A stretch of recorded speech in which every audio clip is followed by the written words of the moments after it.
পুনৰবাৰ আটাইকে স্বাগতম জনাইছোঁ। আজিৰ পাঠ্য বিষয় নিৰুপমা বৰগোহাঞিৰ দ্বাৰা ৰচিত চুটিগল্প এন্থ্ৰপলজিৰ সপোনৰ পিছত। এই গল্পটোত প্ৰতিফলিত গ্ৰাম্য সমাজ জীৱনৰ চিত্ৰ।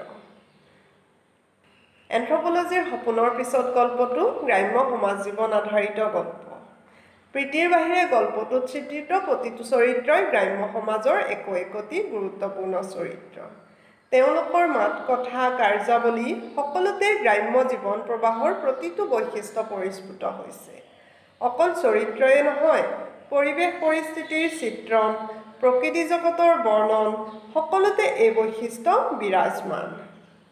প্ৰহ্লাদ কুমাৰ বৰুৱাই লিখিছে, এন্থ্ৰপলজিৰ পিছত গল্পত চিত্ৰিত হোৱা গ্ৰাম্য ছবিখন অতি জীৱন্ত আৰু চিত্ৰধৰ্মী।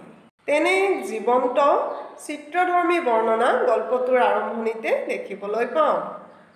কেইখনমান দোকান, গেলামালৰ, কাপোৰৰ, চাহৰ, এখন হাইস্কুল, এখন পাঠশালা, এটা পোষ্ট অফিচ, ইয়াকে লৈ আমাৰ ষ্টেচনটোৰ সভ্যতা সাজ-সজ্জা। গাঁৱলীয়া মানুহৰ সহজ সৰল চেনেহ ভৰা মাত কথা চহা জীৱনৰ অন্যতম বৈশিষ্ট্য। গল্পটোত উমাৰ মাক, বৰমাক, বৌয়েকৰ মাত কথাত এই সৰলতা প্ৰকাশি উঠিছে। উদাহৰণস্বৰূপে, আমাৰ দুখীয়া গাঁৱৰ দুখীয়া মানুহৰ ঘৰলৈ কিয় আহিলা মাই? বৰ কষ্ট পাবা। মায়ে চেনেহ সনা মাতেৰে প্ৰীতিৰ মূৰত হাত বুলাই কয়। ভাইটিয়ে হাতত ধৰি আগ্ৰহেৰে মুখলৈ চাই সুধিছিল, নতুন বাইদেউ আৰু কেতিয়া আহিবা? এ বাছা, ইমান দূৰ ভোকে ভাগৰে আহিছা, সেই দুটা ভাতকে খাব নোৱাৰানে? এই যে মিঠা মুখৰ মাতবোৰ, ইয়ে গাঁৱলীয়া চহা জীৱনৰ মানুহৰ এক ধুনীয়া প্ৰতিচ্ছবি দাঙি ধৰে। গাঁৱৰ নৈসৰ্গিক বৰ্ণনাও নিৰুপমা বৰগোহাঞিয়ে গল্পটোত সজীৱ ৰূপত বৰ্ণনা কৰিছে। উমাই ঘৰৰ পিছফালৰ বাৰীখনৰ বৰ্ণনা দিছে এইদৰে। আমাৰ ঘৰবোৰৰ পিছফালে বহু দূৰলৈকে বিস্তৃত বাৰীখন। নাৰিকল, তামোল, আম, কঁঠাল আদিৰে ভৰা। একাষত খেৰৰ পুঁজি, এটা মন্দিৰৰ আকৃতিৰে নতুনকৈ কটা ধানৰ খেৰবোৰেৰে বহুত ওপৰলৈ মূৰ তুলি আছে। বাৰীখনৰ সীমাৰ লগে লগে বাঁহৰ জোপবোৰ। ঘন গছৰ ফাগবোৰৰ মাজেদি অলপ অলপ ৰ'দৰ জিলিঙনি সোমাইছে। প্ৰীতিৰ কথা কি ক'ম, অভ্যস্ত হৈও বাৰীৰ এই ৰূপটো মোৰেই বৰ ভাল লাগে। স্তব্ধ, সৌম্য, প্ৰশান্ত ৰূপ। দীঘল দীঘল গছবোৰৰ দুদাঁতিৰ মাজত সৰু ঠেক বাটটো। সেই পুখুৰী ঘাটটোলৈকে কোনভাৱেৰে গৈছে।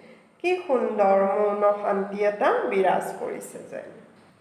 ঠিক সেইদৰে গাঁৱৰ অস্বাস্থ্যকৰ পৰিৱেশৰ বৰ্ণনাও আছে। যেনে শোৱনি ঘৰতে জুই ধৰাৰ ব্যৱস্থা কৰা, পোহৰ সোমাব নোৱাৰা খিৰিকী নোহোৱা ঘৰত বাস কৰা, অস্বাস্থ্যকৰ লেতেৰা পুখুৰীৰ পানী সেৱন কৰা আদি।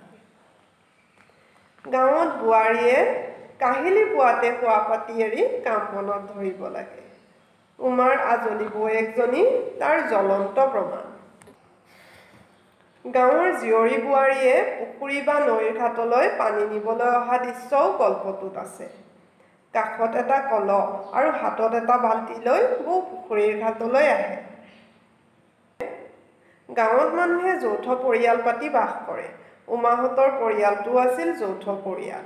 বৰদেউতাক, বৰমাক, দুই ককায়েক, বৌয়েক, ভনীয়েক, মাক আৰু সহোদৰ ভায়েকৰ সৈতে মানুহৰে গিজগিজাই থকা এটা পৰিয়াল।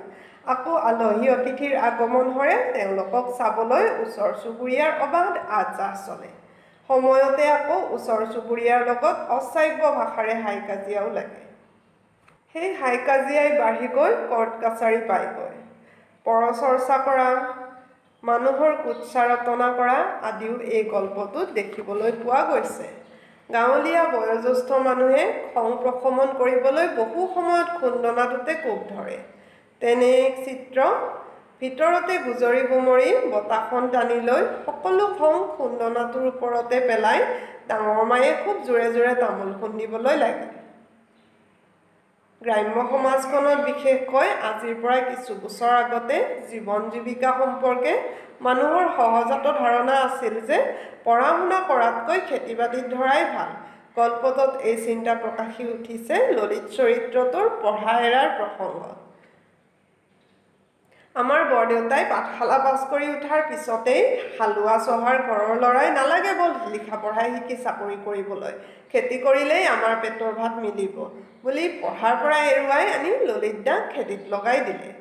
তাহানিৰ গাঁৱলীয়া সমাজৰ মতে উপযুক্ত সময়ত ছোৱালী বিয়া দিব নোৱাৰিলে ঘৰত অশান্তিৰ সৃষ্টি হয়। উমাৰ মাকৰ কথাত সেই উদ্বেগ স্পষ্টকৈ প্ৰতিফলিত হৈছে। তদুপৰি গাঁৱলীয়া সমাজ ব্যৱস্থাত নাৰীৰ স্থান নিম্নগামী আছিল বুলি গল্পটো পঢ়ি বুজিব পাৰি। গতিকে এন্থ্ৰপলজিৰ সপোনৰ পিছত গল্পটোত গ্ৰাম্য সমাজ জীৱনৰ সৌন্দৰ্যময় চিৰন্তন গুণসমূহৰ লগতে মানুহৰ চিৰন্তন দুখ দুৰ্বলতাও সুন্দৰকৈ প্ৰকাশি উঠিছে। গতিকে এন্থ্ৰপলজিৰ সপোনৰ পিছত গল্পটোত গ্ৰাম্য সমাজ জীৱনৰ এক বিস্তৃত ছবি দেখিবলৈ পোৱা গ'ল। আশা কৰোঁ ছাত্ৰ ছাত্ৰীসকলে এই আলোচনাটোৰ জৰিয়তে উপকৃত হৈছে। তথাপিও যদি ছাত্ৰ ছাত্ৰীসকলৰ কিবা সুধিবলগীয়া বা নুবুজা অংশ থাকে তেতিয়াহ'লে মোক কমেণ্ট বক্সত জনাবলৈ অনুৰোধ জনালোঁ। ধন্যবাদ।